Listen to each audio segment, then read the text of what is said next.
કોઈ પણ ready to eat ready to cook food packets જુઓ છો તો એમાં પહેલાં પાછળ જોજો કે એમાં ક્યાંય E211 સોડિયમ બેન્ઝોનેટ N211 આવું લખેલું હોય તો એ ના લેતા.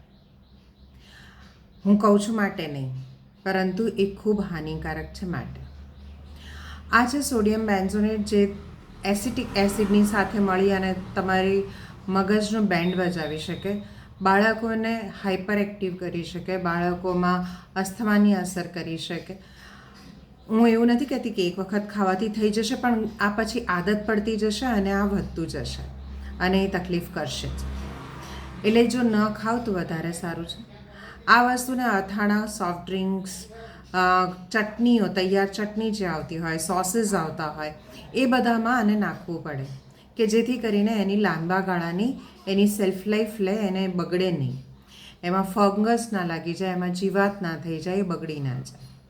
હવે આવી વસ્તુ જ્યારે તમે તમારા બાળકના પેટમાં પધરાવો છો તો શું થઈ શકે? તો બાળકનો હાઇપર એક્ટિવ થઈ શકે, બાળકના બ્રેનની યાદશક્તિ ન રહે, એનું કોન્સન્ટ્રેશન ન રહે. આપણે અત્યારે ઘણી વખત જોતા હોય છે કે બાળકો એટલા ચંચળ હોય છે કે આપણે કંઈ બોલતા હોય ને એનું ધ્યાન ક્યાંક જ હોય. તો એવું થવાની પાછળનું કારણ ક્યાંક ચોકલેટો, પીપરમિન્ટ્સ, જે પીપરમિન્ટ્સ આવે છે, જે કલરફુલ ચોકલેટ્સ આવે છે, એ બધામાં સોડિયમ બેન્ઝોનેટ હોય.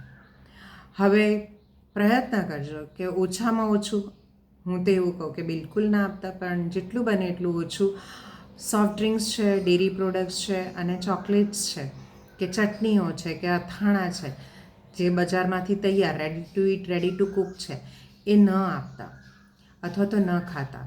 આ ખાવાથી આજે ને આજે નુકસાન નથી થતું, પણ લાંબા ગાળે મનોશારીરિક તકલીફો થવાની શક્યતાઓ છે. એટલે કે અલ્ઝાઇમર્સ જેવા કે પાર્કિન્સન જેવા પ્રોબ્લેમ્સ પણ થઈ શકે. હું સ્વસ્થ રહેવા પ્રયત્ન કરું છું, તમે પણ સ્વસ્થ રહો એવી અપેક્ષા રાખું છું. અને પ્લીઝ આ છોડી દેશો તો આનંદમાં રહીશું, અને આનંદમાં રહેવા માટે થઈને તો જન્મ્યા છીએ, તો સારી રીતે જીવવા માટે થઈને આટલું કરી લેજો. ધન્યવાદ. જય હિન્દ.